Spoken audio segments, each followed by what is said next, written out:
तर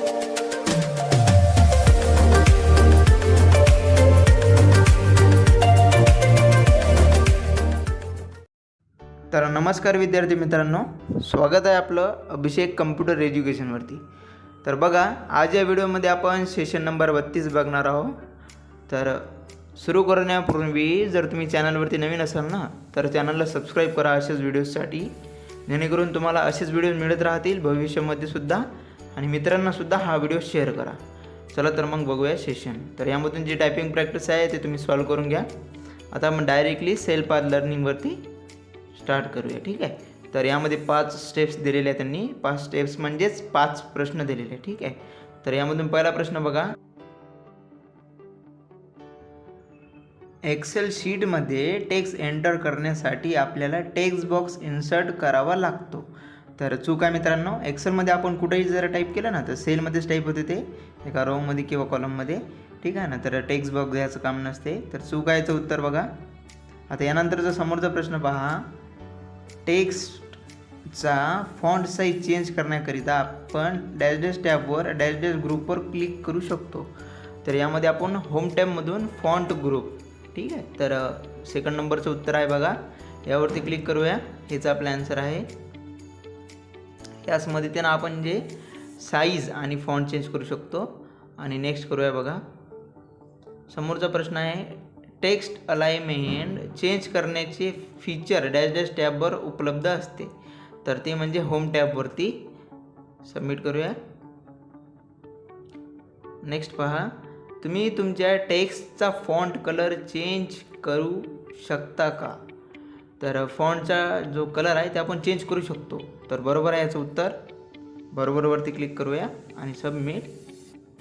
आता नेक्स्टवर बघा, लास्ट प्रश्न आहे आपला, तुमच्या डॉक्युमेंटमध्ये इमेज / लोगो ॲड करण्याकरिता बरोबर स्टेप्स निवडा। तर हे करण्यासाठी आपल्याला इन्सर्ट आणि पिक्चर्सवरती जावे लागेल, म्हणजेच पहिल्या नंबरचं उत्तर आहे आपलं। क्लिक करूया आणि सबमिट।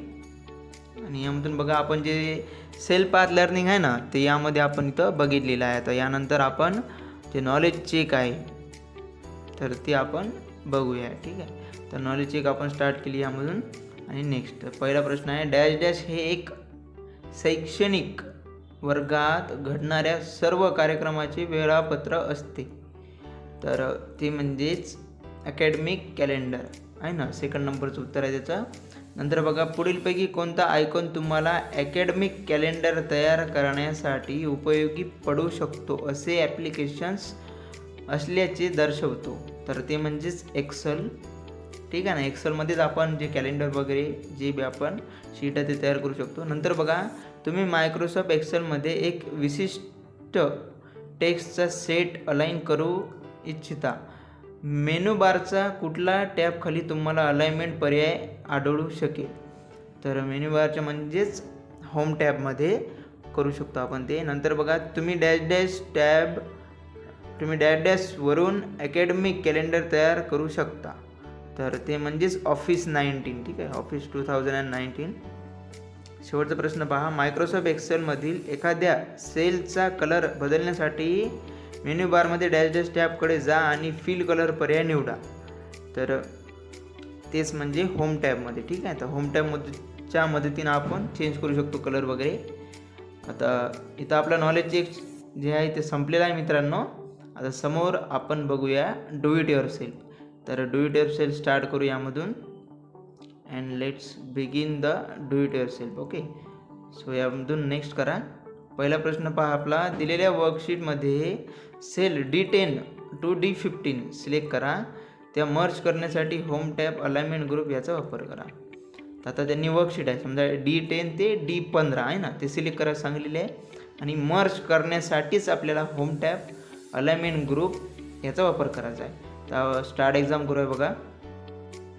आता D10 ते D15 ही सेल सिलेक्ट करू आपण। यामधून बघा डी कॉलम आपला, तर यामधून D10 ते D15 तर एवढे मी सिलेक्ट केलेली आहे। आता यामधून अलाइनमेंट ग्रुप करायचे आपल्याला, ठीक आहे। तर यामधून अलाइनमेंट चेंज करायची आहे। तर यामधून बघा मर्ज अँड सेंटर अलाइनमेंट ग्रुपमध्ये, तर मर्ज अँड सेंटरवर क्लिक करा आणि यामधून मर्ज सेल, ठीक आहे। तर मर्ज सेलवरती क्लिक करूया मर्ज करण्यासाठी। मर्ज केल्यानंतर इथं ओके आणि एवढं झाल्यानंतर सबमिट. दुसरा प्रश्न पहा, दाखविण्यात आलेल्या शीटमध्ये रो नंबर 18 आणि 19 सिलेक्ट करा.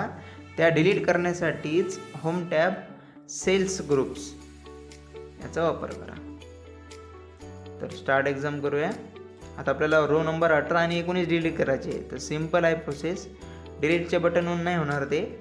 बघा यामध्ये आपण जे 18 आणि 19 शिफ्टच्या मदतीनं दोन्हीसुद्धा सिलेक्ट करून घ्या. नंतर इथं डिलीटच्या ऑप्शनवरती क्लिक करा आणि डिलीट शीट रो, ठीक आहे, सेकंड नंबरचं, आणि नंतर सबमिट असं डिलीट करा. ओके, कीबोर्डच्या मध्ये ते नको करू, होणार नाही ते, फक्त टेक्स्ट डिलीट होईल. नंतर बघा दिलेल्या वर्कशीटमध्ये रो नंबर 9 सिलेक्ट करा. त्याचा फॉन्ट साईज 12 असं चेंज करण्यासाठी होम टॅब फॉन्ट ग्रुप याचा वापर करा. तर आता परत आपल्याला रो नंबर 9ची जी फॉन्ट साईज आहे ते 12 अशी करायची आहे, ठीक आहे. तर यामधून रो नंबर 9 बघा सिलेक्ट केली आपण, ठीक आहे. रो नंबर 9 यामधून त्याची फॉन्ट साईज इथून 12 करून घेऊ, ठीक आहे. खूप वेळा प्रश्न सॉल्व केलेला आहे, तर तुम्ही तर पहिलेच हुशार आहात, तुम्हाला सांगायचं काम नाही जास्त. यामधून 12 साईज घेऊन घेऊ आपण, नंतर जे आहे ते आन्सर सबमिट करूया. ओके, लास्ट सेकंड प्रश्न पहा. दिलेल्या वर्कशीटमध्ये ring road Mumbai text select करा. त्याला न्यूट्रल स्टाईल अप्लाय करण्यासाठी स्टाईल ग्रुप सेल्स स्टाईल्स आणि न्यूट्रल याचा वापर करा. तर स्टार्ट एक्झाम करूया बघा.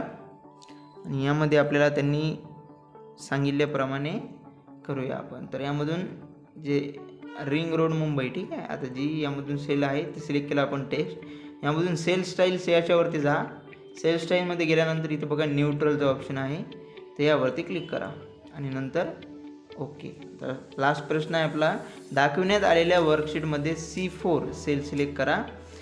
त्याला standard orange font colour apply करण्याकरिता फॉन्ट आणि फॉन्ट कलर याचा वापर करा. फॉन्ट ग्रुपमधून फॉन्ट कलरचा वापर करा. तर आता आपल्याला त्यांनी सांगितल्याप्रमाणे C4 आपण सिलेक्ट करू. बघा यामधून C4 म्हणजे हा सॅलरी स्लिप फॉर जून 2020साठी, ठीक आहे. तर यामधून फॉन्ट ग्रुप आणि हा फॉन्ट कलर, तर यामधून क्लिक करू आणि एक ऑरेंज कलर यामध्ये, तर ऑरेंज कलर आहे 3rd नंबरचा त्या लाईनमध्ये, आणि नंतर सबमिट. तर बघा अशाच प्रकारे आपण इथं डू इट योरसेल्फसुद्धा बघितलेलं आहे. आता नेक्स्ट आहे आपलं प्रोसेस फोलिओ, तर ते सुद्धा आपण आता बघून घेऊ. तिथं एंड करा एक्झाम आणि प्रोसेस फोलिओ आता बघून घेऊ. बघा यामध्ये स्किल सेट आहे आपला draw tab of MS Excel, ठीक आहे. तर स्टार्ट करूया बघा. आता यामध्ये सेम तेच प्रोसेस मी सांगितल्याप्रमाणे 10 मिनटं वेळ आहे. बघा आता तुम्ही एक एक्सेल फाईल ओपन करा आणि त्या फाईलमध्ये ड्रॉ टॅब ओपन करा, ठीक आहे, स्किल सेटनुसार. आणि ती फाईल तुम्ही डेस्कटॉपवर सेशन नंबर 31, 32 जेवढे बी तुमचे सेशन चालू असेल ना त्या नावाने ती फाईल सेव्ह करून ठेवा, जेणेकरून तुम्हाला हे जेव्हा आपण सबमिट करतो ना प्रश्न, ते संपल्यानंतर तुम्हाला ती असाइनमेंट म्हणून अपलोड करतील, ठीक आहे. तर आपण ते करून घेऊ आता. तर बघा आता ही तुम्ही डॉक्युमेंट क्लोज करून डायरेक्ट सबमिट केलं तरी चालेल. आता यामध्ये बघा प्रोसेस फोलिओ आपलं इथं कंप्लीट झालेला आहे. रिस्टार्टचं ऑप्शन जर आलं तर परत प्रोसेस फोलिओवरती क्लिक करा, ठीक आहे. तर आता परफॉर्म स्टेटसचं बटन इनेबल केलं आपण यामधून, आणि इथं नेक्स्ट. आता ती जी मी असाइनमेंट सांगितली ना तुम्हाला डेस्कटॉपवर तुम्ही सेशन नंबर नाव देऊन असं सेव्ह करा म्हणून, आता ती जिथं असाइनमेंट अपलोड करा, ठीक आहे. आता तेच करूया आपण. डेस्कटॉपवरून माझ्या PCवरून जी मी ठेवलेली आहे फाईल ती इथं सिलेक्ट करून घेऊ. बघा मी इथं खाली सेशन नंबर माझी दिलेला आहे, ठीक आहे, S नंबर 32. तर ओपन करून घेऊ इथं आणि यामधून सेव्ह. तर ती जी फाईल आहे ना ती इथं अपलोड होऊन जाईल. आणि यानंतर आहे सिम्युलेशन क्वेश्चन्स, तर आता ते बघूया. सिम्युलेशन क्वेश्चन्स आता प्रोसेस फोलिओ तर इथं आपलं कंप्लीट झालं. बघा प्रोसेस फोलिओ आता नंतर यामधून सिम्युलेशन क्वेश्चन. तर स्टार्ट एक्झाम आणि आता सिम्युलेशन क्वेश्चन नेक्स्ट. तर यामधून 2 प्रश्न आहे. डॉक्युमेंट पाहणाऱ्याला त्यामधील टेक्स्ट वाचता येईल असे हवे, त्यासाठी कंपनी ॲड्रेस हे टेक्स्ट सिलेक्ट करा आणि त्याचा फॉन्ट साईज 22 असं करा. तर परत स्टार्ट करूया एक्झामला. आणि यामधून कंपनी ॲड्रेस, ठीक आहे, आता कंपनीचा जो ॲड्रेस आहे तो जो आपला कंपनी ॲड्रेस जो टेक्स्ट आहे तो सिलेक्ट करा आणि यामधून त्याची फॉन्ट साईज त्यांनी सांगितल्याप्रमाणे चूज करा, ठीक आहे. आता यामधून या ॲरोमध्ये क्लिक करू आपण आणि 22 फॉन्ट साईज सांगलेली आहे, तर 22वरती क्लिक करूया. तर फॉन्ट साईज वाढलेली आहे बघा कंपनी ॲड्रेसची. तर ऑटोमॅटिकली आन्सर सबमिट झालं. 2nd नंबरचा प्रश्न पहा. आता दुसरा प्रश्न आहे बघा. कोणती डॉक्युमेंट क्लायंटला पाठवण्यापूर्वी स्पेलिंगच्या चुका तपासणे अतिशय महत्त्वाचं असते.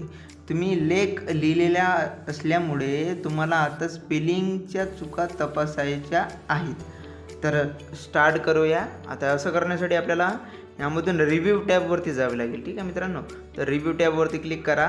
केल्यानंतर ते स्पेलिंगचं ऑप्शन आहे बघा, स्पेलिंगच्या ऑप्शनवरती क्लिक करा आणि इथं कोणची चूक नाही म्हणून इथं ऑप्शन आलेलं आहे की यस आणि ओकेचं. ठीक आहे, आता ऑप्शन जर नसेल आलं तर तुम्ही इथं चेंज करू शकता. ठीक आहे, चेंजचं एक ऑप्शन येईल तिथं. आता एवढं झाल्यानंतर बघा सिम्युलेशन क्वेश्चन आपलं डायरेक्टली सबमिट होऊन एंड करूया एक्झाम इथं, कन्फर्म करून ये ओके. ठीक आहे, आता आपलं शेवटची प्रोसेस म्हणजे सेशन कम्प्लिशन टेस्ट राहिलेली आहे, तर ती बघून घेऊ. त्यावरती जाऊया आणि स्टार्ट एक्झाम. ठीक आहे, पहिला प्रश्न पहा. धनादेश आणि ठेवीच्या पावत्या यांच्या तळाशी असलेल्या क्रमांक वाचण्यासाठी बँकेच्या या रीडिंग डिव्हाइसेसचा उपयोग केला जातो. तर ते म्हणजे MICR. ठीक आहे, तर फर्स्ट नंबरचा ऑप्शन. नंतर बघा OMR, OCR आणि MICR हे सर्व डॅश डॅश हे प्रकार आहेत. तर ते एक कॅरेक्टर आणि मार्क रेकग्निशन डिव्हाइसेस आहेत ते. तर नंतरचा प्रश्न पहा. मॅग्नेटिक कार्डमध्ये कार्डचा रीडरशी प्रत्यक्ष संपर्क येण्याची आवश्यकता नसते. तर याचं उत्तर आहे बघा चूकवरती करूया आणि सबमिट. लास्ट प्रश्न आहे OMR, OCR आणि MICR हे सर्व रेडिओ फ्रिक्वेन्सी कार्ड रीडर्सचे प्रकार आहेत. तर आपण आताच बघितले होतं की हे चूक आहे, कॅरेक्टर आणि जे एक डिव्हाइस आहे म्हणून. ठीक आहे, तर चूक आहे तिचं उत्तर. तर बघा अशाच प्रकारे आपण इथं सेशन कम्प्लिशन टेस्ट बघितलेली आहे, सेशन नंबर 32ची. अशाच प्रकारच्या व्हिडिओजसाठी चॅनलला सबस्क्राईब करा मित्रांनो. भेटूया समोरच्या व्हिडिओजमध्ये. तोपर्यंत काळजी घ्या स्वतःची आणि take care. Have a nice day. So till then bye.